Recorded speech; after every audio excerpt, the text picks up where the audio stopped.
श्री राम जय जय राम।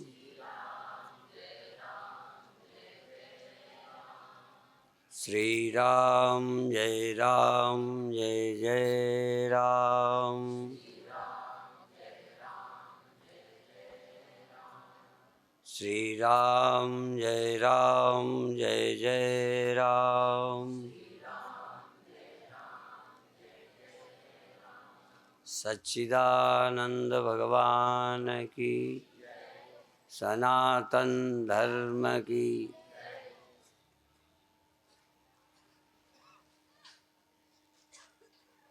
त्याग का आनंद बिना ग्रहण के नहीं मिल सकता।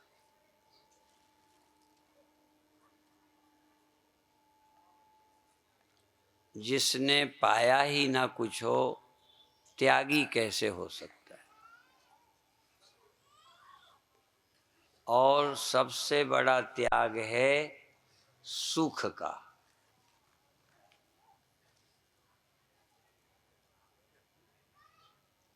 सहज ही व्यक्ति सुख में बंधा होता है। सत्वं सुखे संजयति, रजः कर्मणि भारत।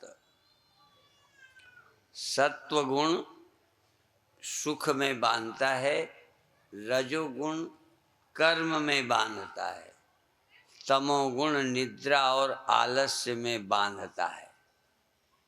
जिन्हें आलसी रहना अच्छा लगता है, आलसी रहने में ही, सोते रहने में, पड़े रहने में, काम न करने में ही कल्याण समझ रहे, वो तमोगुणी हैं। वो दुखी भी होते हैं पर कुछ करना भी नहीं चाहते, गरीब भी हैं पर परिश्रम नहीं करना चाहते, बीमार भी हैं पर इलाज भी नहीं करना चाहते, पड़े हुए हैं। ऐसे आदमी को तमोगुणी कहते हैं। सो जाने भर से तमोगुणी नहीं। यद्यपि सोना तमोगुण है, पर गुणों का चक्र चलता है। कुछ देर को सोना तुम्हारा दोष नहीं है, वो एक गुण भी है, उसका लाभ भी है। पर अधिक सोते रहना, आलसी बने रहना, काम नहीं करना, मक्खी भी उड़ाने के लिए और कोई उड़ा दे, ग्रास भी तोड़ के तुम्हारे मुंह में कोई डाल दे, ये आलस्य की पराकाष्ठा है। मैं दुखी हूँ, खुजली है तो कोई खुजा दे, तुम उंगली हिला के खुजा भी न सको, ये घोर तमोगुण है। इसी तरह ये करने में, वो करने में, वो करने में जो सुख मिलता है, ये रजोगुण है। और ध्यान में, सुमिरन में कुछ न करने पर भी अंदर सजग रहकर, चैतन्य रहकर, बिना किसी विषय का गहरा आनंद अनुभव करना, सुख। तमोगुणी सुख नहीं अनुभव करता। शरीर दर्द कर रहा है, पड़ा है, यदि दौड़ने से दर्द कम होता हो, एक्सरसाइज से जकड़न कम होती हो, तो भी लगेगा तुम ही कर दो मेरे बदले।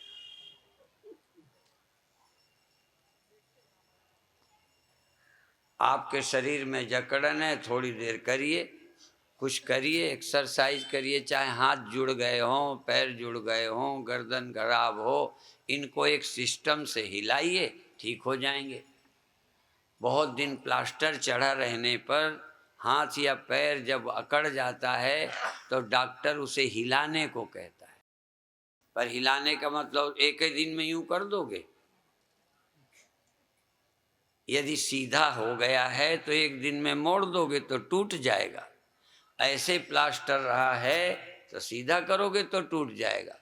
डॉक्टर कहेगा थोड़ा थोड़ा तेल लगाओ, सेंको, दिन भर कुछ न कुछ करते रहो, जितना एक्सरसाइज करोगे ठीक हो जाएगा।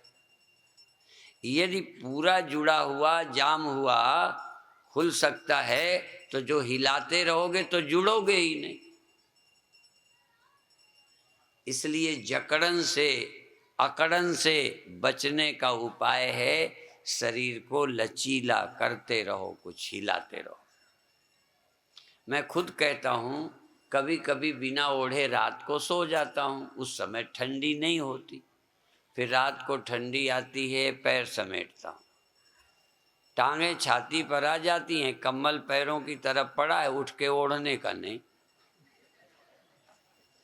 मेरे साथ होता है, मैं कह देता हूँ, तुम कहोगे नहीं, शर्माओगे। तुम ऐसा कोई आदमी जिसको आलस्य के समय ओढ़ने में भी कष्ट हो रहा है, पैर सिकोड़ रहा है, नहीं तो क्या अटकी है, क्यों यूं कर रहा है, यूं कर रहा है, ओढ़ नहीं लेता, इसका नाम तमोगुण है। अपने कष्ट को हटाने के लिए भी जो कुछ न कर पाए, इसका नाम तामसी है। और अपने सुख के लिए खूब करता है, वो रजोगुणी है। ये करो वो करो, ये भी है। और जो लोग बिना कुछ किए, तमोगुणी की तरह पीड़ा नहीं है, कष्ट नहीं है, ठंडी नहीं, परेशान नहीं, उसके ध्यान में यदि मक्खी भी बैठी है तो नहीं उड़ाता, पर इसका मतलब वो तमोगुणी नहीं है, उसको मक्खी से जरा भी कष्ट नहीं हो रहा, इतना आनंद में है। पैर नहीं बदलता, क्यों नहीं बदलता, तमोगुणी नहीं है, वो इतना आनंद में है कि पीड़ा है ही नहीं। जिसके जीवन में बिना किए कोई पीड़ा और दुख नहीं है, वो सतोगुणी है। लेकिन गुण कोई टिकता नहीं, गुण कोई नहीं टिकता, इसलिए गुणातीत उस सत्य को जानना जिसमें गुण आते जाते रहते हैं। गुणातीत अवस्था नहीं है, गुणातीत कोई अवस्था नहीं है, गुणातीत अस्तित्व है, साक्षी। ये समझना कि ये गुण आया, कुछ देर रहा, गया, ये गया, ये गया, और फिर चक्र लगाते हैं। गुण बार बार चक्र चलाते रहते हैं। नींद आई, स्वप्न आया, जागृत आया, फिर चला गया। इतने दिनों से जागृत स्वप्न सुषुप्ति पहिए की तरह रोज नहीं घूम रहे, कितने बार रिपीट हो गए हैं। और ये जन्म मरण एक चक्र है। समाप्त करने का ये मतलब नहीं है कि सोना बंद हो जाए, जगना बंद हो जाए, ये चलेगा। पर कोई ऐसा भी है जो इस चक्र का आश्रय है, घूमता नहीं, वो धुरी है। पहिए में धुरी होती है, पहिया घूमता है, नाभि घूमती है, आरे घूमते हैं, और ऊपर का बाहरी हिस्सा, उट्ठी बोलते हैं, तुम क्या बोलते हो, पूरा घूमता है, सिर्फ धुरी नहीं घूमती। और ध्यान दो, सूक्ष्म भी घूमता है, स्थूल भी घूमता है, बदलता है। घूमता है माने बदलता है। तीन चीजें हैं तो ज्यादा, पर मैं पहले उतना बताता हूं जितना मैं तुम्हारे दिमाग में समझा सकूं। कई बातें ऐसी और भी हैं जिनका जिक्र मैं मंच पे नहीं करता, उसके कारण है, और उलझ जाओगे, समझोगे नहीं। तो जितना समझ सको। एक है शरीर जो बदलता है, जिसका न बदलता हो हाथ उठाए। दूसरा, शरीर का ज्ञान 24 घंटे किसी को नहीं रहता। इसका मतलब जिसके कारण शरीर दिखता है वो एक अवस्था में नहीं रहता। यदि इस शरीर की प्रतीति का साधन मन, बुद्धि, अहंकार, कुछ भी कहो, यदि वो एक स्थिति में बने रहते तो जब तक शरीर रहता दिखता रहता। शरीर बदलता तो भी दिखता कि बचपन है, अब जवानी आ रही है, बुढ़ापा आ रहा है, आता गया और तुम सो भी जाते रहे। ये सारा संसार बदल रहा है, आप सो जाते हो, बदलने की प्रक्रिया चलती रहती है, हमें पता नहीं चलता। ये पता तब चलता है जब हमारी जागृत अवस्था अर्थात मन एक ऐसी अवस्था में होता है जब उसका संबंध स्थूल शरीर और इंद्रियों से होता है। इन आँखों से, इन कानों से, इस देह से जब तक संबंध हो उसका नाम जागृत अवस्था है। और जागृत अवस्था किसको कहते हैं? जिसमें मन का संबंध देह और इंद्रियों से होता है और देह इंद्रियों के द्वारा बाहर के जगत से हो जाता है। स्थूल जगत, ये बाहरी जगत से जब संबंध जुड़ जाए, ये है सर्दी गर्मी भूख प्यास स्त्री पुरुष दुष्ट सांप बिच्छू, इनसे जब हम जुड़ जाएं तो समझो मन इंद्रियों में देह में आ गया। जब मन देह इंद्रियों से संबंध करता है तो बाहर से संबंध हो जाता है। जितनी देर यह मन नहीं रहता केवल बुद्धि रहती है।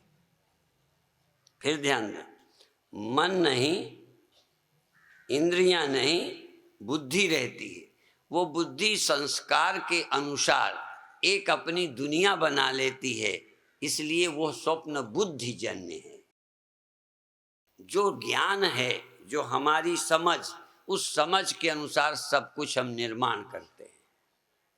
इसके समझाने के लिए मैं कभी कभी दृष्टांत बोलता हूँ, पहले भी बोला होगा क्योंकि समझाना प्रयोजन है। एक मिल था कपड़े का, कपड़ा बनता था, उसमें सभी लोग काम करते थे। एक मजदूर, यूं तो सभी मजदूर बीच के अवकाश में जो टिफिन में ले जाते थे खा लेते थे, शाम को घर आते थे। एक व्यक्ति एक दिन खा रहा था अवकाश में और सब्जी ऐसे खा के रोटी सी सी करता है। तो किसी पास वाले ने कहा, क्या बात है, आज मिर्चें बहुत डाल दिए हैं घर वाली ने, सी सी कर रहे हो? कहते नहीं, आज तो सब्जी ही नहीं बनाई, मैं तो बिना सब्जी के ही खा रहा हूँ। कहते फिर सीसी क्यों कर रहे हो? कहते हैं अपने मन से ख्याल से मैंने सब्जी बना ली और खा रहा।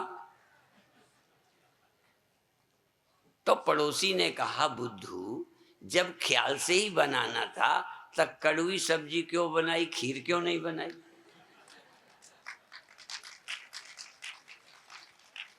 खीर बना के लपालप खा लेता। तो अपने सिर पर मारता है हाथ, अरे क्या करूं, जो खाता हूं वही सोचता हूं, वही सोच में भी बना लिया। क्या स्वप्नों में तुम मुक्त हो जाते हो, ब्रह्म पा जाते हो? क्यों? अनुभव ही नहीं पाओगे कैसे? जिसका तुमने जीवन में अनुभव ही नहीं किया उसको स्वप्न में भी कैसे पाओगे? स्वप्न में लगभग वही पा लेते हो जो जागृत में पाते हो, मौत दुख लड़ाई। कई तो चेले भी कहते देखते हैं स्वप्न कि स्वामी जी ने हमें डांटा, फिर फोन से पूछते हैं आप हमसे गुस्सा हुए? मैंने कहा मुझे तो पता ही नहीं, तुम्हारे को ही ख्याल आया, गुस्सा का अनुभव कर लिया। कामी आदमी काम के सपने देखता है, चोर चोरी के सपने देखता है, लोभी धन के सपने देखता है। बचपन में मैं रुपए का सपना बहुत देखता था और उस समय चांदी का होता था।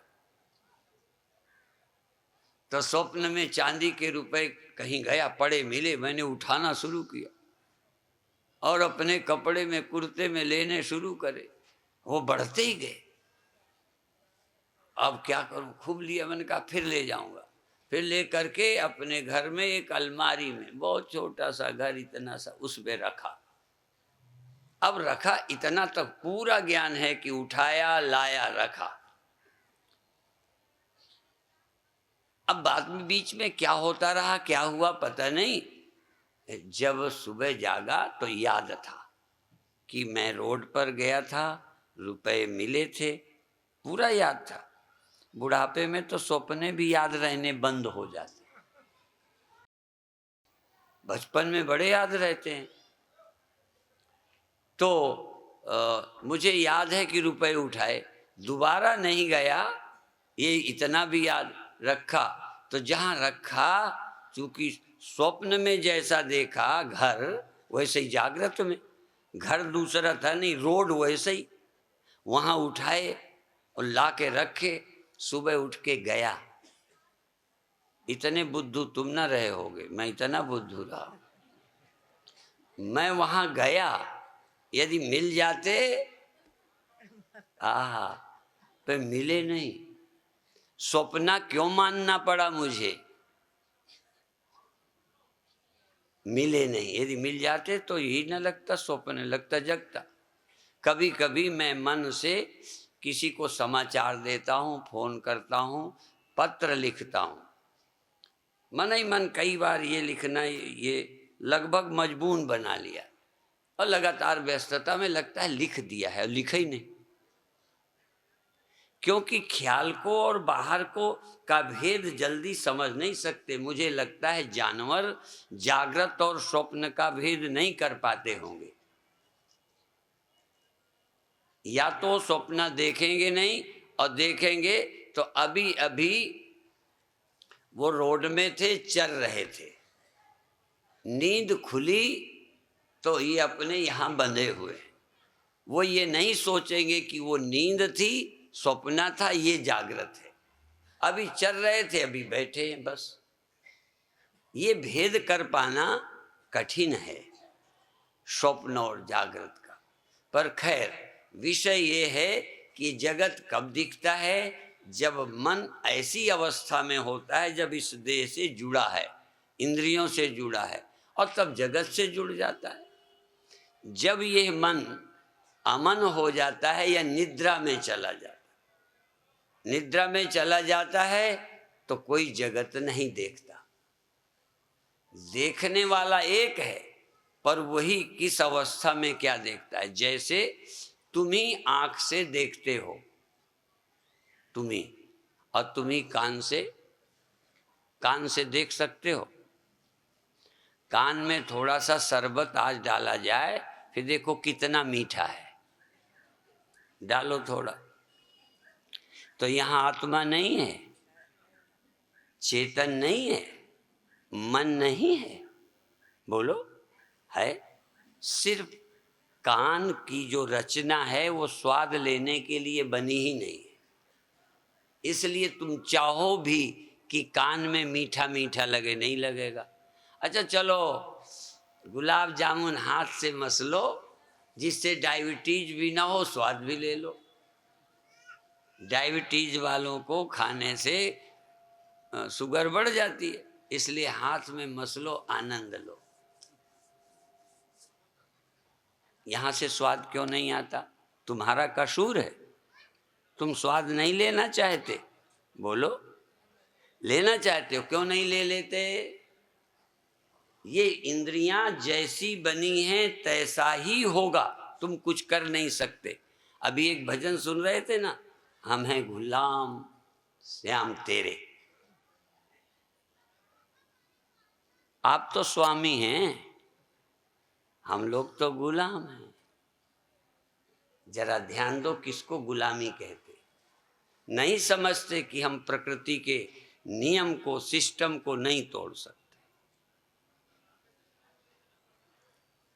यदि मेरे हाथ स्वाद होता तो हाथ से ना ले लूं।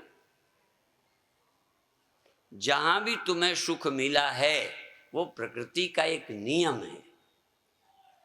हमारे ऋषि बुद्धू नहीं हैं जो कहते हैं कि ये, लेकिन ये भी कहते हैं प्रकृति का मिला सुख प्रकृति के साथ ही चला जाता है। अच्छा, यहाँ रखते हो गुलाब जामुन, चटनी, जो भी, कितना अच्छा। अच्छा, इसके नीचे जब खिसक जाती है तब भी आनंद आता रहता है ना।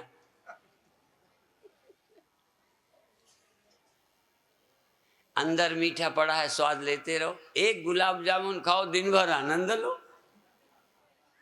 बार बार यही रखना पड़ता है, बार बार चटने। आप जानते हो, अध्यात्म की बातें ये फालतू हैं। वैज्ञानिक क्या विश्लेषण करेगा जितना अध्यात्म ने जगत का विश्लेषण किया है। क्यों सुख मिलता है, क्यों नहीं मिलता, किस इंद्रिय से क्या मिलता है। ऐसे जननेंद्रिय में एक नाड़ी विशेष में क्रिया होने पर, शक्ति निकलने पर आनंद मालूम पड़ता है, उसके बाद कुछ नहीं।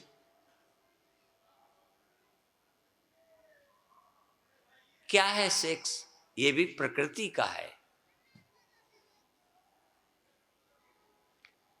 यदि होता तो एक बार का आनंद वर्षों न बना रहता।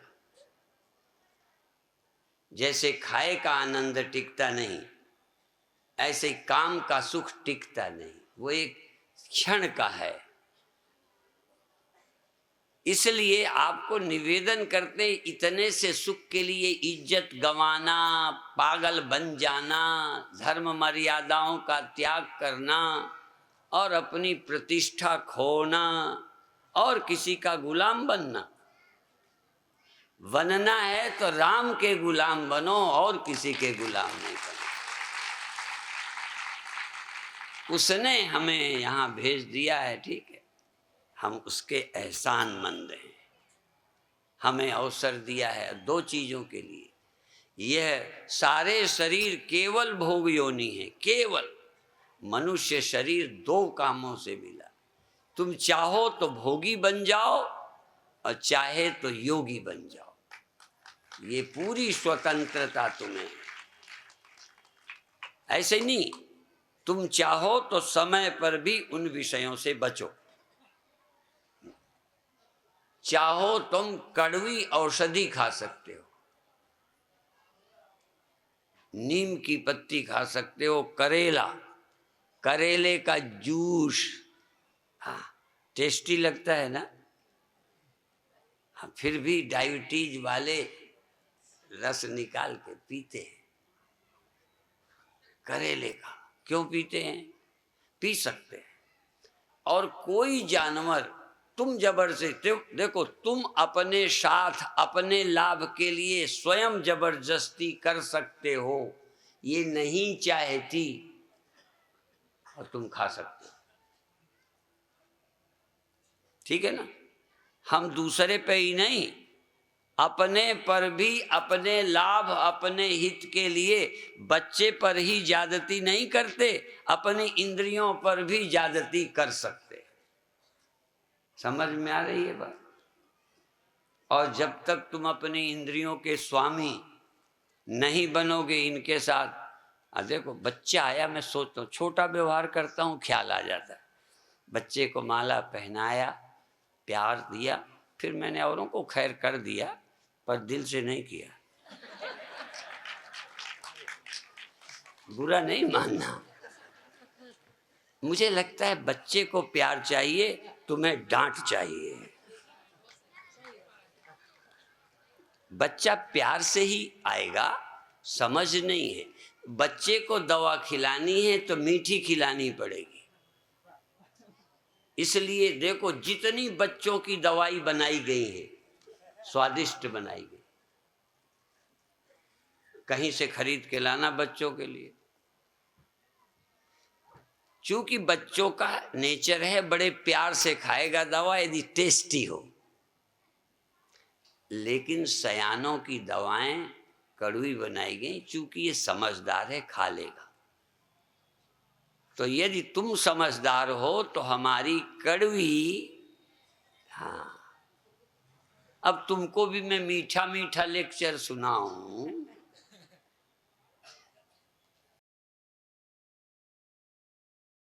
कड़वी भेषज के बिना मिटे न तन की ताप। इसी तरह से बिना सही गुरु के तुम्हारे मन के भी ताप मिटेंगे नहीं। तुम चाहो मन के करते रहे, बन के करते रहे, कभी कभी अच्छे काम भी मन के होते। मन का भी भोजन है और उससे लाभ भी है। ये नहीं है कि स्वास्थ्य को पहुंचाने वाले हर भोजन बेस्वाद होते हैं। कई दवाइयाँ स्वादिष्ट भी होती हैं। हम जब छोटे थे हम बीमार हो गए, चेचक आया, हमारी माँ ने हमारे बचाने के लिए देवी की मनौती कर ली कि 9 नवरात्रे रहेंगे यदि बच जाए। देवी मैया के मनाने से बचे हैं नहीं, तभी चले गए होते। हाँ, अब बच गए तो माँ व्रत करे। तो पहले तो लगा माँ अकेली हमारे लिए बेचारी व्रत करती है, पर देखा खाने को अच्छा मिलता है, तो हमने कहा हम भी आपके व्रत में, हमारे लिए तुमने व्रत किया, हम भी करवाएंगे। तो अच्छा अच्छा भोजन मिले व्रत में, क्योंकि गांव के हम, गरीब हम, अरहर की दाल और रोटी।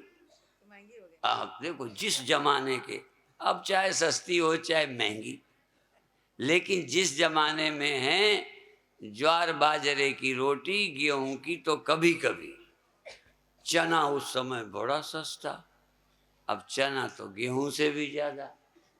उल्टा हो गया सब। कब क्या चीज हो जाए, किसकी वैल्यू बढ़ जाए। कहो संतों की वैल्यू बिल्कुल खत्म हो जाए, कहे बढ़ जाए, पता नहीं कैसा युग आएगा। चरित्रवानों की वैल्यू घट जाए, चरित्रहीनों के दबदबे हो जाए। पी के निकलने वाले अकड़ से निकले, ना पीने वाले शर्म करें। ये पीता नहीं, जो बिना मांस की शराब की बारात, हाँ ब्याह करे, बारात फीकी, और जो ये सब करे बहुत अच्छी बारात। अब ये पता नहीं क्या अच्छा है, भगवान जाने। दिमाग थोड़ा तुम लगाना, मैं क्यों ज्यादा पूरा दिमाग लगाऊं। पर एक बात कह सकता हूं कि जिसकी वैल्यू तब थी, हाँ जब हम थे, छोटे थे, खाते पीते थे ना, तो उस समय जो भोजन मिलता था रूखा सूखा खा लिया, वो अच्छा लगता था। धीरे धीरे समय बदलता गया, उसकी कोई, ये सब बदलता जाएगा। बचपन में खेलना अच्छा लगता था, फिर पढ़ना अच्छा लगने लगा, फिर कमाना अच्छा लगने लगा, फिर स्त्री आदि पुरुष आदि के संबंध अच्छे लगने लगे। अब 90 बरस में कह दें एक शादी और कर लो, कहोगे? क्या करोगे?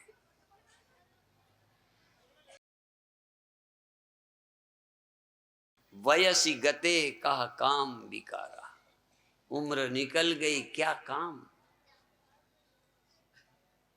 दांत रहे नहीं, अब चना क्या चबाओगे, गन्ना क्या चूसोगे, निकल गया समय। जो जो सुख पाते हो उसका समय निकलता जाता है। हम नहीं कहते कि समय पर नहीं करना, लेकिन आसक्त होगे तो बुढ़ापे में दूसरे खाएंगे, तुम ललचाओगे।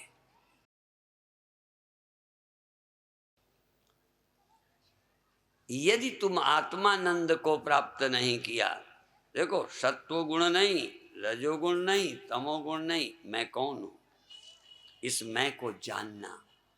मैं को जानकर आत्मानंद, या मैं को जानना जिसकी मौत नहीं, परिवर्तन नहीं। बात की थी शरीर बदलता है, इस बदलने वाले को देखने वाला भी एक समान 24 घंटे नहीं रहता।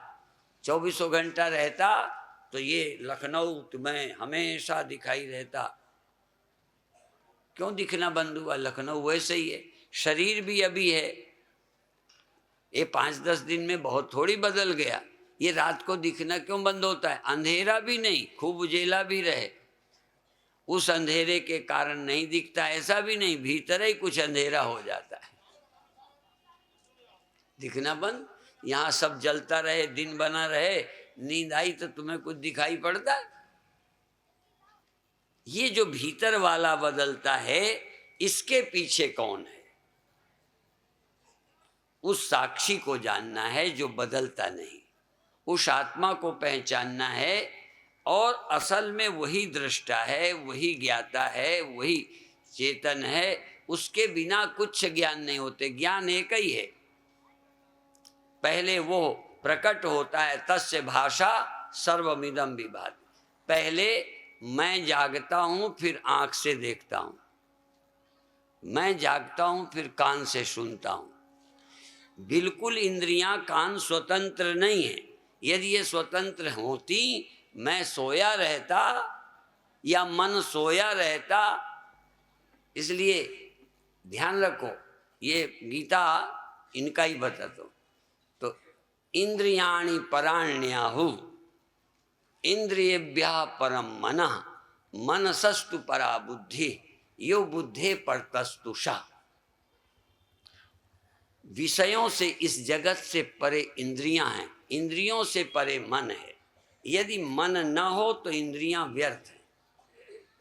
मन कहीं हो तो आंख नहीं देखेगी, कान नहीं सुनेंगे। प्रवचन में भी यदि तुम बीच में कहीं ज्यादा खो जाओ, थोड़े बहुत में तो आवाज आती रहती है, पूरा तब भी नहीं सुनते। पूरा सुनो तो सब सुन लोगे, बीच बीच कुछ और भी चलता रहता है। पर कई का ज्यादा ही चलने लगता है और कुछ, तब बीच में क्या कह गए हमें पता ही नहीं। कहाँ थे? थे तो यही, शरीर के नाते यही थे, पर तुम्हारा इससे कहीं और कल्पनाओं में थे। ठीक है, इसलिए इंद्रियों से परे मन है। इंद्रियां बिना मन के काम नहीं करती, और मन बिना भीतर बुद्धि के काम नहीं करता। कोई न कोई ज्ञान, चाहे वो सामान्य बुद्धि है, संस्कार है, ये करो वो करो, जिसमें सुख मिलता है उसके लिए तुम अभी देखो, चीज देखी खाने का मन हो गया। क्यों हो गया? आज तो अभी जबान में लगा ही नहीं, लगाने के बाद बार बार खाते तो ठीक भी है, कल के कारण आज खाने लगे। क्यों? संस्कार है। यदि मन में संस्कार न होता तो दोबारा उसका आकर्षण ही ना हो। बार बार उन्हीं चीजों में जो मन जाता है जिनसे सुख मिला है, बार बार उनसे नफरत होती है, उसका विरोध करते हो जिससे दुख मिला है। अब ये दुख सुख इंद्रियों के माध्यम से बाहर से मेरे मन में आए। कभी भी किसी को स्वाद बाहर से आया, ठंडी बाहर से आई, सुगंध दुर्गंध बाहर से आई ना, स्वाद बाहर ही से तो खाने से आया। सुख किसी और के माध्यम से मेरे अंदर आया, मेरे को निर्णय लगा इसमें सुख है, क्या करूं? निर्णय तो वही करूंगा जो मुझे अनुभव हुआ। पर एक तर्क है, यदि एक बार कहीं भजन ध्यान होने लगे जिसका इंद्रियों से कोई मजा ही नहीं लिया, कभी ध्यान में बैठे, कभी जागृत में भगवान ऐसे मिले नहीं, शरीरधारी ऐसे कभी नहीं, हमने भगवान का भजन किया, मन में महिमा बैठ गई, तुम्हारी बुद्धि में अच्छी महत्ता दे दी, तो जब भजन में भगवान दिखे बड़ा आनंद आया। अंदर चूंकि रोशनी नहीं हो सकती, अंदर ध्यान में रोशनी हुई, बड़ा आनंद आया, बहुत आनंद आया।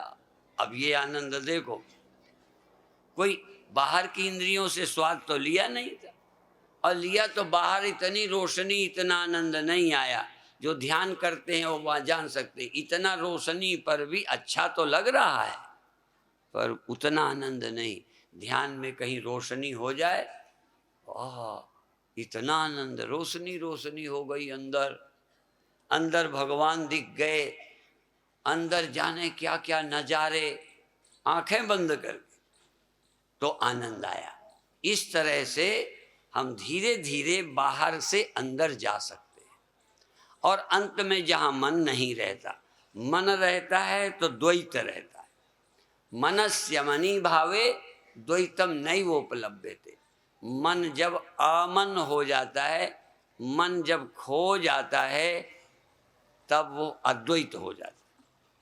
इसको थोड़ा समझें, रोज बताता हूँ। जब लहर खो गई तो सागर रह गया, क्योंकि लहर का दर्शन लहर के द्वारा होता है, अभी उनका नहीं। जैसे मैं आया तो और सब दिखने लगे, और के लिए मुझे अपनी अंदर एक लहर बनी तो और दिखाई पड़ा। यदि ये मन रूपी लहर खो जाए वृत्ति रूपी लहर। एक गीत है, मुक्तानंद अम्बु निधि में ज्यों, मुक्तानंद अम्बु निधि में ज्यों, लहरी विश्व विचारो जिसमें नारायण बोले। ये एक संसार क्या है? लहरें हैं। लहरें लहरें दिखती हैं, मन भी लहर है, सब मन लहरें हैं। ये हैं तो जगत है। लहर खो गई, सागर रह गया, वहां कोई द्वैत नहीं, केवल एक सागर। ऐसे ही जब तुम्हारा मन खो जाएगा तो एक चेतन, सो जाएगा नहीं बोला, खो जाएगा। लहर की दो अवस्थाएं, एक चीज जो तीसरी अभी नहीं बताई थी, एक है बाहर जो दिखता है, एक जिस मन के होने से दिखता है। इस मन की दो अवस्थाएं हैं, गहरी नींद और स्वप्ना और जागृत मन की हैं। तो या तो जागता जगत देखता, या स्वप्ना या गहरी नींद में जाता। ये अमन कभी नहीं हुआ। सुषुप्ति अमन नहीं है। सुषुप्ति अवस्था को अमन नहीं बोलते। अमन तो कोई कोई योगी कर पाते हैं। अमन अवस्था, उन्मुनी मुद्रा, अमनी। जानते हो पंजाब में भी अमन शब्द बहुत प्यारा है। गुरुओं ने अमन शब्द, संतों ने अमन शब्द का प्रयोग किया। आमन माने ना मन, न मन माने अमन। लेकिन सोया मन नहीं, कल्पना में फंसा मन नहीं, अमन। इसलिए पंजाब में अमन नगर, अमन जोत, अमन सिंह, ऐसे अमन बहुत नाम लगते हैं। अमन माने जितनी देर मन न रहे। देखो, मन लहर सो गई तो न लहर रही न सागर हुई। लहर सो गई ना तो न तो लहर रही और न सागर का पता चला। यदि होश पूर्वक लहर खो जाए तो सागर रह जाए। इसलिए जब तुम होश में रहते हुए, सजग रहते हुए मन रहित हो जाओगे तो तुम ब्रह्म हो जाओगे। और ब्रह्म होते ही द्वैत नहीं। ब्रह्म के लिए दूसरा कभी है ही नहीं। ब्रह्म ने दूसरा देखा ही नहीं। जब दूसरा देखा है, सब जीवों ने देखा है। ये जीव लहर है। अबारी बीच इमी गावई भेदा, और सगुणई अगुणई नहीं कछु भेदा। या जीव ब्रह्म में नहीं कछु भेदा। ये सब जीव और ब्रह्म में कोई भेद नहीं है। कैसे? जैसे वारी और बीच। बारी माने और लहर, बस आप लहर हैं और लहर मिट सकती है। लहर मिट जाए तो इससे संबंध, देखो लहर मिटते ही इन आंखों से देखोगे नहीं। लहर मिटते ही बाहर से संबंध गया। लहर मिटते ही एक सागर हो गया। लहर मिटते ही सागर ही सागर, और कुछ बचा ही नहीं। इसलिए ब्रह्मई वेदम सर्वम। जब मन अमन हो जाता है तो ब्रह्म के सिवा, आत्मा के सिवा कुछ नहीं रहता। और उस समय कौन? तत्केन कम पश्चेत, केन कम जिग्रेत, केन कम बिजानियात। जहाँ मन गया किसे जानेगा, कौन जानेगा? देखने के लिए आँख चाहिए, सुनने को कान चाहिए, इनमें आने को मन चाहिए। अब मन ही नहीं रहा, यहाँ कौन आएगा? अब नहीं अभी समाधि हुई तो सुषुप्ति, अंदाज लगाओ। सुषुप्ति में मन सोया था, क्या देखा, क्या सुना, क्या मिला, किसको मिले, क्या चाहा? अभी प्रकृति के, जिनको समाधि नहीं हुई, करुणा सागर भगवान ने, करुणा वरुणालय भगवान ने सबको, कृपालु ने एक गहरी नींद अवस्था दी है, जिससे तुम अंदाज लगाओ कि वहां मन नहीं था तो कोई दुख नहीं था। ठीक है ना? यद्यपि वहां कोई हर्ष भी नहीं था। स्वप्न में सुख और दुख होते हैं, जागृत में सुख और दुख होते हैं। सुषुप्ति में सुख दुख दो नहीं होते। वहां दो के लिए तो अच्छा बुरा चाहिए, अच्छा बुरा के लिए मन चाहिए, वहां है ही नहीं। इसलिए सुषुप्ति में हम एक तरह से समाधि में होते हैं। जिनको समाधि नहीं हुई, प्रतिदिन सुसुप्ति का ध्यान करें, सो जाएं नहीं, ध्यान करें कि सुसुप्ति में तुम्हें कौन सा दुख था, जरा याद कर। जैसे आप अभी इस शरीर से यहाँ हो और घर गए, कहाँ तुम गए थे जब दुखी हुए, कहाँ रहे जब दुखी नहीं रहे?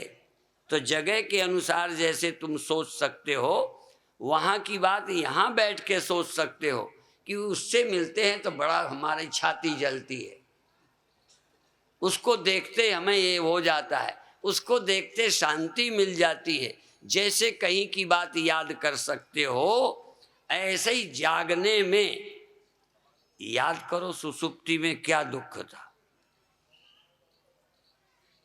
याद कर सकते हो कि नहीं? बड़ा आसान ध्यान बता रहा हूं। ये ज्ञानी बनने के लिए बड़ा सरल तरीका है। सुषुप्ति में तुमको क्या बनने की इच्छा थी? राजा? बोलो भाई, ये ना बोले तो तुम ही बोल दो। वैसे तो कहीं कहीं ये ज्यादा बोलती हैं। हाँ, लेकिन देखो, मैं इतना सरल करना चाहता हूं, पर थोड़ा ध्यान, चूंकि ये विषय नया है इसलिए तुम्हारी कथा का शायद नहीं, लेकिन इस विषय को सरल कर रहा हूं कि देखो, तुम्हें सुषुप्ति हुई, उस समय राजा बनना चाहते थे कि पंडित रहना चाहते थे कि स्त्री होना चाहते थे कि शादी करना चाहते थे कि लड़के की कमी खटकती थी कि भगवान न मिलने की परेशानी थी? कुछ नहीं।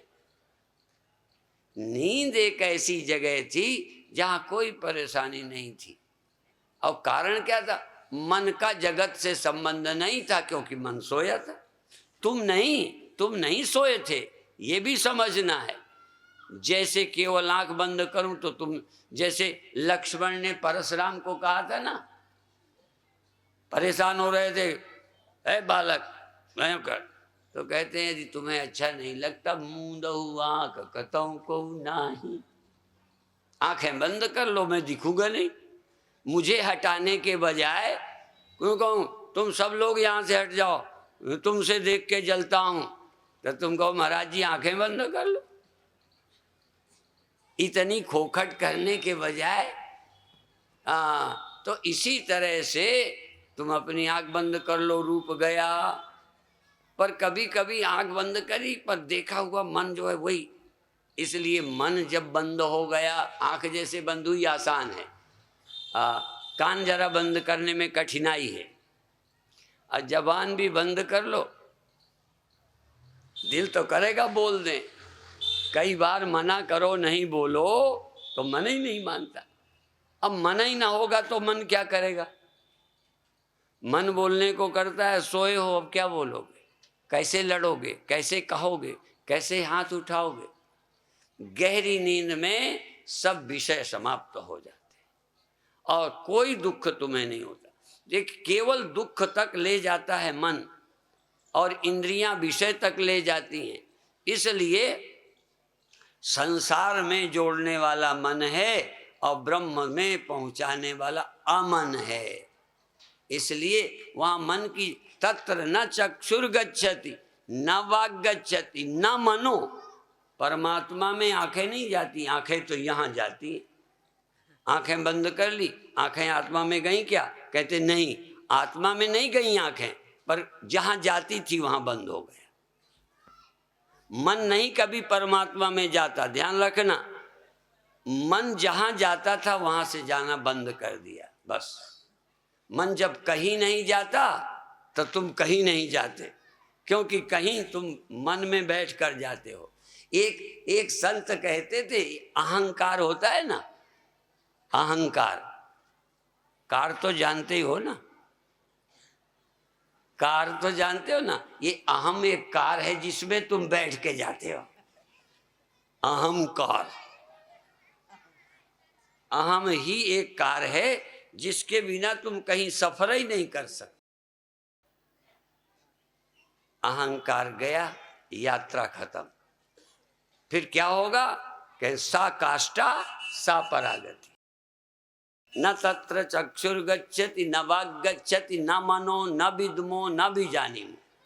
ठीक दूसरा उल्टा करो, यदा पंचावतिष्ठन्ते, जहाँ पांचों ज्ञानेंद्रियां ठहर गई, कहीं नहीं जाती, जाना बंद है।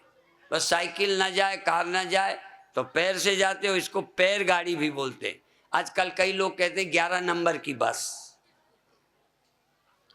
यदि ये ना हो तो क्या करोगे? तो जाने के लिए कुछ तो चाहिए। इसलिए यदा पंचावतिष्ठन्ते, जहाँ पांचों ज्ञानेंद्रियां ठहर जाएं, न देखें न सुने न कोई इच्छा, और मन क्या करे? यदा पंचावतिष्ठन्ते ज्ञानानि मनसा सह, साथ में मन भी ठहर। क्योंकि आंखें ठहर भी जाए, मन मानता नहीं। जबान रोक भी लो, मन कहता है मंत्र सुनाऊं। मंत्र जानते हो ना? आप अच्छे मंत्र जानते हो। मंत्र जैसे सुनाए तो फिर वो मंत्र जो है सिर चढ़ के बोलता है। ये मन रुकता नहीं है, बोलता है, देखता है, और नहीं अंदर ही अंदर सब याद करता है। तो जहाँ इंद्रियां विषय को त्याग दें, जहाँ मन विषयों की कल्पना न करे, मन विषयंते रोकनो, शमते ही कहा तो सुधीर, इंद्रिय गण को रोकनो, दम भाषत बुधवीर। थोड़ी देर इंद्रियों को विषय से कहो आराम करो। एक ध्यान में मैं रेस्ट बताता था ना, आंखें ढीली कर दो, कान सुनने की इच्छा छोड़ दो, आवाज आए आ जाने दो, क्योंकि इसमें तो ढक्कन दिया भगवान ने आंख में, कान में ढक्कन दिए ही नहीं। आंख तो चाहो यूं बंद कर लो। अब कोई तुम गाली दे रहे हो, कोई कहे तुम कान बंद कर लो, मूंदो आंख कतौ को नहीं, ये तो समझ में आता है। पर कोई कहे मूंदो कान सुनऊ कछु नहीं, वो जबरदस्ती आ जाती है। तब फिर धैर्य रखो, मन से कहो तो तुम शांत रहो, जैसे सुना ही नहीं, अनसुनी कर दो। सुनते हुए अनसुनी कर दो। कल मैंने बताया था ना, वो कंडक्टर ने हमें बहुत कुछ बोल दिया, मजा आ गया। हाँ, क्या है? मन में थोड़ा शांति हो, शम, मन में शम, शम ते ही कहा, मन बराबर बन रहे, शम। अच्छा बोले तो जरा तुम्हारी प्रशंसा कर दें तो तुम खुद ही, हाँ स्वामी जी मैंने ये किया, मैंने वो किया, मैं ये छलांग लगा ले, तो मैं ये गा लेता हूँ, नाच लेता हूँ, और मैंने तो ये टॉप कर दिया। जरा सा एक सुई चुहा दी, कैसेट बजने लगा। जरा सा दीदी माँ की कोई प्रशंसा करे, चुप रहती है। कोई कहे तुम्हारा ये प्रवचन हुआ, वो फलाना हुआ, सुनती है। और हमारी कोई कर दे तो हम सारे पन्ने अंदर जो पढ़ के सब सुनाएंगे। हाँ मैं वहाँ गया था, इतने लोग मुझे, ऐसे लोगों ने, सम नहीं रहे। और जरा सा बुरा कह दो, और उसने ये और ये है, फलाना है, सब मतलब मान अपमान, अच्छा बुरा बोला, मन में कुछ नहीं। मन में क्षमता, इंद्रियों को रोक लेना, विषयों में नहीं, मन में शम रहे। अबुद्धि न विचेष्टते, अबुद्धि कोई चेष्टा नहीं करती। चेष्टा माने कोई जवाब देने की, बदला लेने की, कुछ प्रतिक्रिया नहीं है, बुद्धि चेष्टा नहीं करती। ऐसे अब इससे ज्यादा और क्या है तुम्हारे पास? देखो इंद्रियां है, मन है और बुद्धि है। अब बुद्धि कोई चेष्टा नहीं करती तो आत्मा में कोई चेष्टा हो ही नहीं सकती। चेष्टा बुद्धि में होती है और आत्मा बुद्धि से प्रभावित होती है। तो जब बुद्धि चेष्टा नहीं करती, इसी तरह के अहंकार विमूढ़ात्मा कर्ता हम इति मन्यते, यस्य नाहंकृतो भावो बुद्धिर यस्य न लिप्यते। कर्ता, कर्ता जानते हो? कर्ता अभी बड़ा गहरा अर्थ है। हाथ से करने का ही नाम कर्ता नहीं है, श्रोता भी करता है, वक्ता भी करता है, भोक्ता भी करता है, भोगता है, भोगने का काम करता है, बोलने का काम करता है, प्रतिक्रिया कर। तो क्या करो, तुम कर्ता मत बनो। तुम अंदर से जैसे सुनता ही नहीं हो, आवाज आई जैसे मेरे को इस आवाज से मतलब ही नहीं, मेरे को कहा ही नहीं। मैं क्या, मैंने एक दिन बताया था ना, यहीं पर बताया कि एक आदमी कहीं से सामान ले आया 50 लाख का और 10 दिन में रुपए देने का वादा किया और देने गया नहीं। तो एक ने फोन मिलाया, फोन मिला के कहा भाई, तो कहता अच्छा मैं दे जाऊंगा। फिर एक दिन कहा दे जाऊंगा, फिर जब नहीं गया तो फिर गुस्सा में फोन मिलाया, बस पूरी तैयारी से मिलाया कि मैं मंत्र सुनाऊंगा। अब फोन मिलाकर दे गाली, बेईमान कहेंगे, ये कहेंगे, ये जाने कितनी कितनी गाली दी। वो सुन के हैरान, कहते भाई क्यों गाली देते हो? तो फिर गाली दी। कहते हैं इतने रुपए का सामान ले गया अभी तक, अभी कहता है क्यों? उनका कौन सा नंबर मिलाया है? क्योंकि उसने लिए ही नहीं था, सामान खरीदा ही नहीं, कोई लाया ही नहीं। उसने सोचा कोई गड़बड़ हो गई, तो उसने धैर्य से पूछा कि भाई तुमने कौन नंबर है? कहें फला फला, कहें सारी रॉन्ग नंबर। अब यहां इन्होंने कहा सारी रॉन्ग नंबर, तो वो बोला, कहता है मुझे माफ करो, मेरा नंबर गलत हो गया, मैंने बिना मतलब आपको गाली दी। कि जब नंबर ही गलत है तो गाली मेरे लिए कैसे हो सकती है? नंबर जिसका गाली उसको दी है, जिसने किया है गाली उसको दिए, मैंने सामान नहीं खरीदा, गाली मेरी कैसे? तुम ध्यान सीखो, क्या कर सकते हो? ये ठीक नहीं। आज पति पत्नी रोज हमें फोन आते हैं, शादी तुम करो, शिकायत करो। और फिर यदि हम शिकायतें सुलझा सकते तो इतने समझदार हो के तुम करते जिससे शिकायतें ना हो। जिस रास्ते में चलना है उस दुनिया के अनुभव करो। संसार में रहोगे सब होगा, दुनिया ऐसी हो जाए वैसी हो जाए, बस मरे रहो। दुनिया ऐसा ही रहेगी, तुम्हें सुखी रहना है तो रह लो। इसलिए आपसे निवेदन है कि आत्मानंद अंतर अंतर शांत रहना सीखो। होश में रह के देखो, बेहोश नहीं, सो के नहीं। सो के तो हो ही जाता है, सो के तो ठीक हो ही। होश में रहो। आवाज आ रही, मन में पता चल गया कि जब कंडक्टर ने हमें कहा था तो हमें सुनाई नहीं दिया, हमें पता नहीं, पता है। इसलिए जानते हुए बुद्धू बन जाओ, सुनते हुए अनसुनी करो। जैसे मेरे को कहा ही नहीं। अब मूर्ख आदमी मुझे कुछ गलत कहे तो वो जानता ही नहीं है क्या कहना चाहिए, तो गलती तो उसकी है। इसलिए आप यदि विवेकी हो तो अपने अंदर आरोप न करो। फिर देखो, मैंने पहले भी कई बार बताया कि आजकल अखबार में बहुत बुराइयां किसी की लिख के नीचे लिखते हैं उन्होंने ऐसा आरोप लगाया। बस एक मंत्र है पत्रकारों को बचने का, ऐसा उन पर मर्डर का आरोप है। मर्डर किया ये नहीं छाप सकते, मर्डर करने का आरोप है। फैसला बाद में होगा किया कि नहीं किया, ठीक है ना। तो किसी पर आरोप करे और वो खुद तुम पर कोई और आरोप करे, तुम खुद कर लेते हो। जैसे तुमको लोग पापी कहें, चलो बुरी बात है, तुम अपने को कभी पापी समझते हो कि नहीं? तुम अब देखो, तुम अपने को गरीब समझते हो कि नहीं?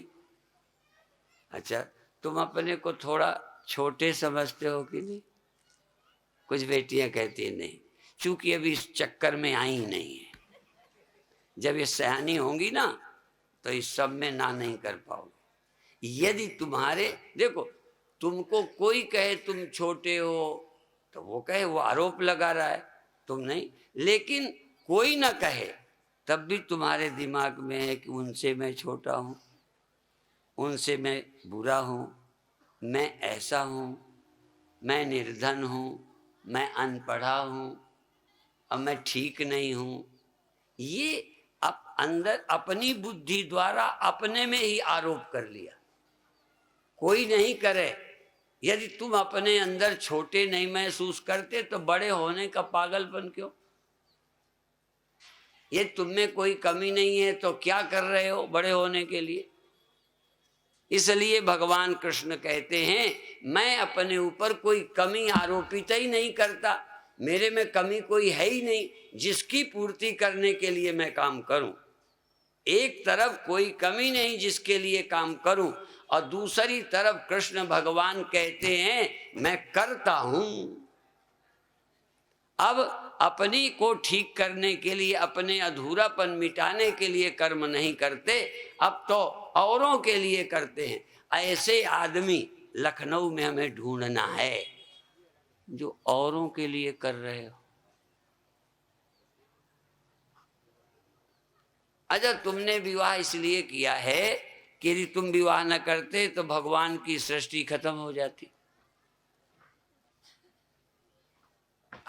देखो, अच्छा, यदि तुम चुनाव न लड़ते, तुम गद्दी पर न बैठते तो देश बर्बाद हो जाता, इसलिए लड़े हो। जरा सबकी ओर इशारा करता हूं, तुम किस लिए लड़े, क्यों खड़े हो? खड़े होना है, कृष्ण तो बंद नहीं, कृष्ण तो राजा भी बनेंगे। ये हम नहीं कहते राजा मत बनो, पर कृष्ण की तरह तुम दावा कर सको अंदर से कि हमें कुछ पाना नहीं, फिर भी हम राज्य करेंगे।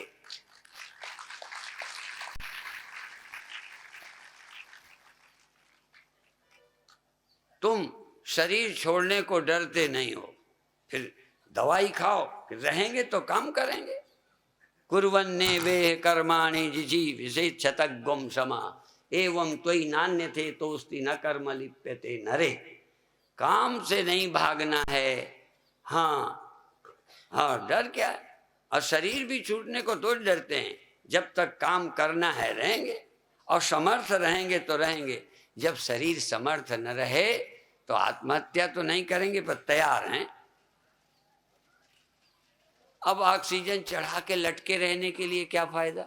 ये जिजीविषा है, ये तुम जीना चाहते हो, भगवान नहीं जिलाना चाह रहे, तुम जीना चाह रहे हो। समाज को तुम्हारी जरूरत, पर तुम्हें रहने की जरूरत है। जिस दिन तुम्हें कोई रहने की भी, जीने की भी भूख न हो, क्यों? तुम वो हो जहां मौत है ही नहीं। तो ये जीवन प्राप्त करने में है तो थोड़ी कठिनाई, पर फिर तुम समाज के काम के हो जाओगे। फिर समाज में जहां रहोगे ना, उनसे तुम परेशान नहीं होगे। अभी तो जहां रहते हो तुम स्वर्ग समझ के शादी की, नरक निकला। एक आध होंगे इसमें नरक वाले, ज्यादा तो नहीं होंगे, पर एक आध होंगे। हाँ, क्या समझ के एक एक और कई बार जो नहीं किए ना, वो तुम्हें देख रहे हैं कि यार यही ठीक है, और तुम्हें लगता है हम गलत हैं, चलो मंच पे चलें। बात जरा समझें। एक जमीन से देखा चंद्रमा, तो जमीन तो चमकती नहीं। उनका चंद्रमा में बहुत अच्छा है, वहाँ चलें, वहीं रहेंगे, कितना अच्छा चांदनी, वहाँ लाइट वाइट की जरूरत ही ना पड़ेगी, बढ़िया शीतल है, वहीं चलते। एक आदमी चला गया तो वहाँ चमकती ही नहीं। वहाँ पहुँचने पर जमीन चमक रही थी। शायद तुम्हें नहीं मालूम, जमीन भी चमकती है यदि कोई चंद्रमा में होगा तो। वो सोचता होगा वहाँ चलें, वहाँ बड़ी चमक है। ऐसे ही कोई को कहीं चमक, कोई को कहीं चमक दिखाई देती है, जो जहां है वहां चमक नहीं रहा। यह है जिंदगी। तुम जहां हो वहां क्यों आनंद में नहीं हो? लोग कहते पराई पतरी का भात बड़ा होता है, अच्छा होता है उसकी थाली, अपनी थाली ठीक नहीं, अपनी पत्नी ठीक नहीं, अपना पति ठीक नहीं, अपना घर ठीक नहीं, अपनी नौकरी ठीक नहीं, अपना शरीर ठीक नहीं। तुम्हारा ठीक क्या है? ये अध्यात्म तुमको ऐसी सोच देना चाहता है, ऐसी सोच देना चाहता है कि जीवन धन्य हो जाए। फिर तुम भिखारी नहीं, शहंशाह होके रहो। ऋतंबरा कहती है पत्नी पति के आगे भीख मांग रही है, सुख की मान की, तुम मुझे प्यार दो, तुम मुझे मान दो, तुम मुझे सुख दो। पत्नी, पति भी बेचारा खुल के तो नहीं कहता, पर आशा पत्नी से ही है। कोई है स्वामी? सब भिखारी। वो कहती है भिखारी भिखारी के आगे झोली फैलाए। अब भिखारी भिखारी क्या देंगे एक दूसरे को? सब मांग रहे हैं, देने को कोई तैयार नहीं। भगवान ही ऐसे देखो, दाता एक राम भिखारी सारी दुनिया। हाँ, एक देने वाला है, उसकी गोद में जाओ, उसके साथ रहो, तो फिर भिखारीपन मिट जाएगा। समय हो गया है, 5 मिनट ध्यान करा दे। कुछ लोग नए आए हैं, कुछ लोग नहीं। आज तो मुझे लगता है ज्यादा नए आए। अच्छा भाई, बाकी फिर मेरा विषय यद्यपि छूट गया, यत् स्यात् सर्वत्र सर्वदा। सर्वदा वाला कुछ तो कहा भी है, सर्वत्र वाला क्लियर नहीं होता, पर अमन हो जाने पर सर्वत्र का पता चलता है। सो जाने पे नहीं चलता। सो जाने पर तो जहां हो वहां से भी खो गए। लहर खो गई और पानी नहीं हो पाई, इसका नाम सोना। और लहर खोई, सागर हो गई। बूंद समाना सिंधु हो गया। खैर विषय जटिल है, तो अभी क्या करो, दोनों हाथ बगल में ऐसे रख के, बगल पे थोड़ा उठो, ऐसे धीरे से मारना, कहीं चोट ना लग जाए। ऐसे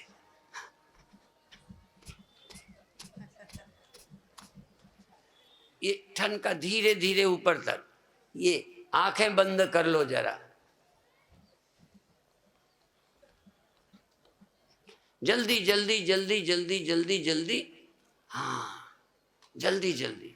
और एक बार पैर भी फैला लो धीरे से। पैर फैलाने में आंखें खोल लो जरा, क्योंकि दूसरे के नहीं मार देना। पैर फैलाओ और थोड़ा इनकी जकड़न ठोक ठाक के ऐसे ऐसे कर लो। वो योगासन कराते हैं स्वास्थ्य के लिए, मैं क्रियाएं कराता हूं ध्यान के लिए। लक्ष्य ध्यान है, क्रिया कराना नहीं।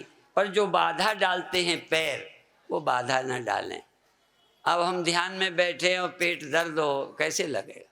तो दवा इसलिए खाओ कि दर्द ना हो। एक महात्मा, सच्ची घटना है, एक महात्मा दिन भर तो उघारे रहते थे, ठंडी में रहते थे, कपड़े नहीं पहनते थे। रात के समय मच्छरदानी लगाते थे और कपड़ा कम्बल ओढ़ लेते थे। लोगों ने कहा ये ढोंगी बाबा है, दिन में तो ऐसे रहता है, रात ऐसे करता है, नाटक करता है। तो किसी ने पूछा महात्मा जी, प्यार से पूछा, महात्मा जी दिन में ये करते हो, रात में?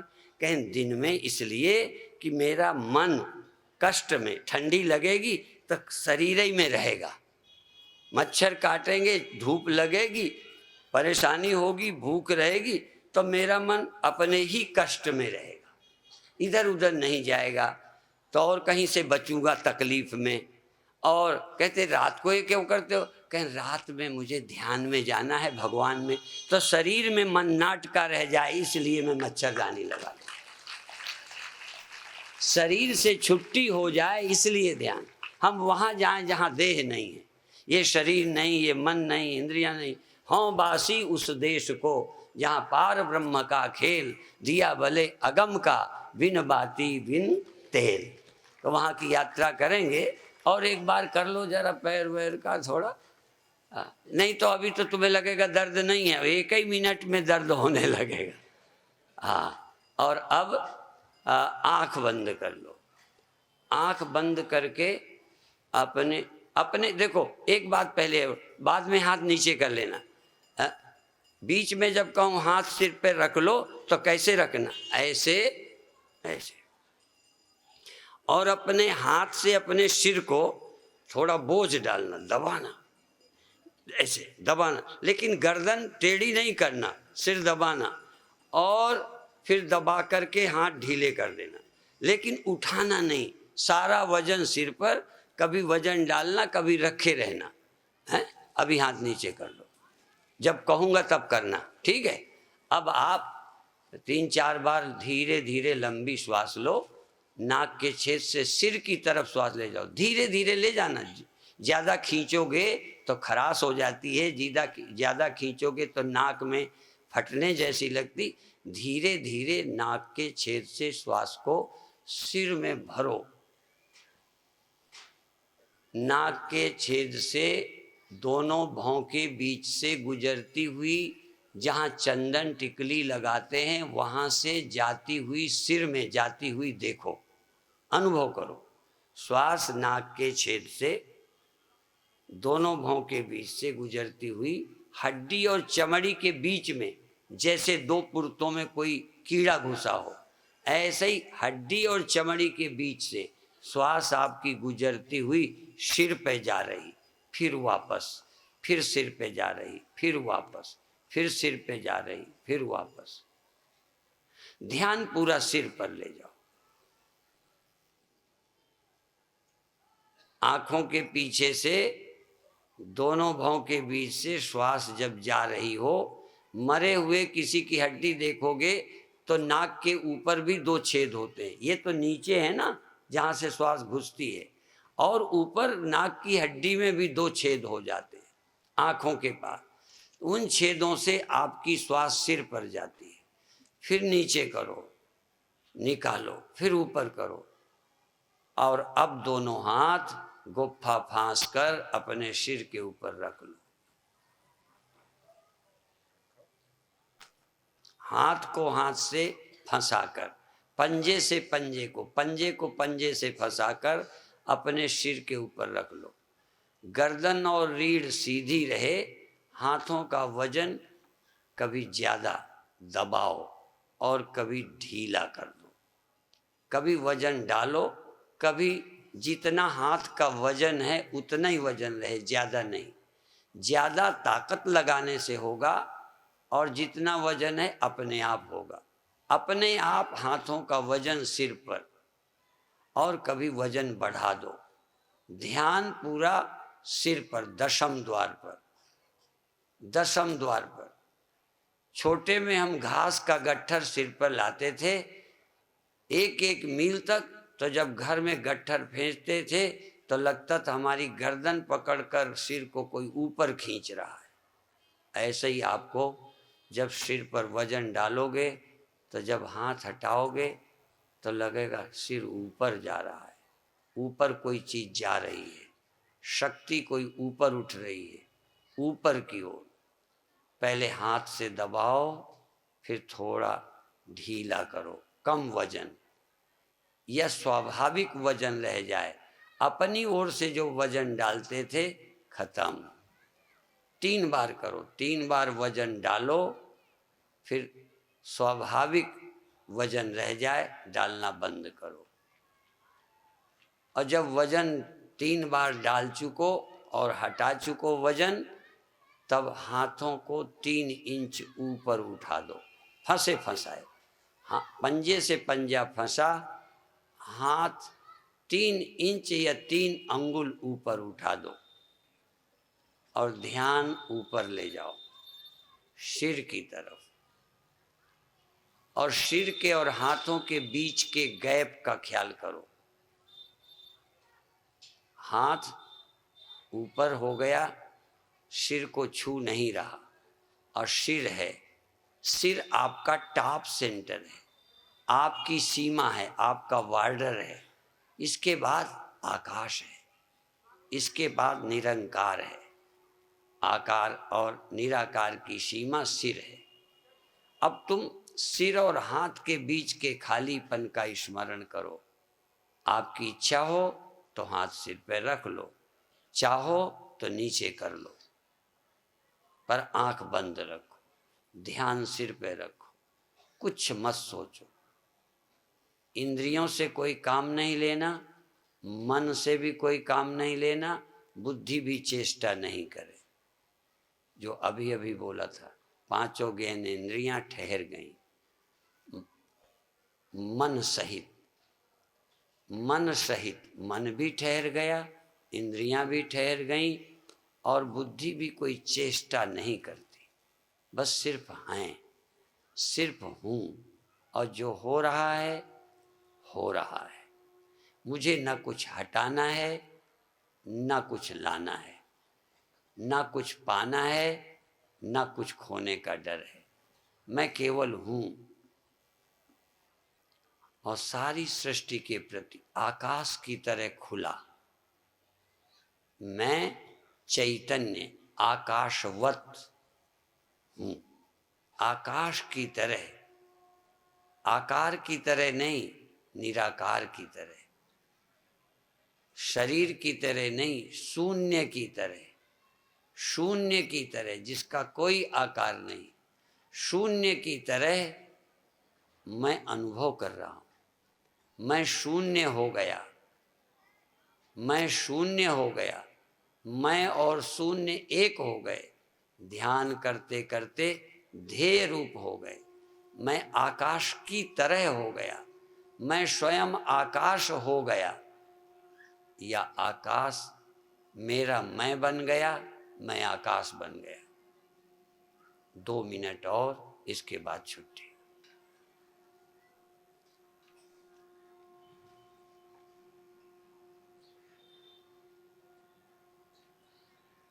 शांत,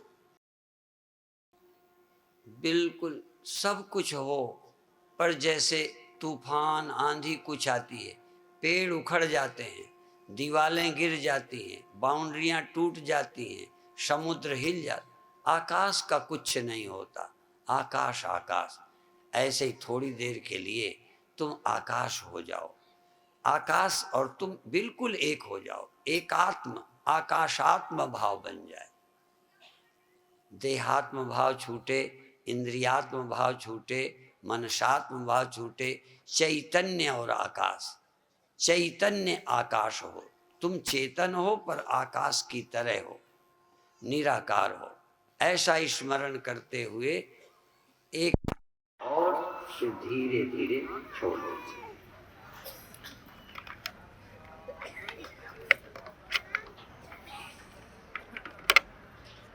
सभी समिति के परिश्रम को धन्यवाद है, बधाई है, जो आपके क्षेत्र के लोगों के भले के लिए इतना प्रयत्न किया है।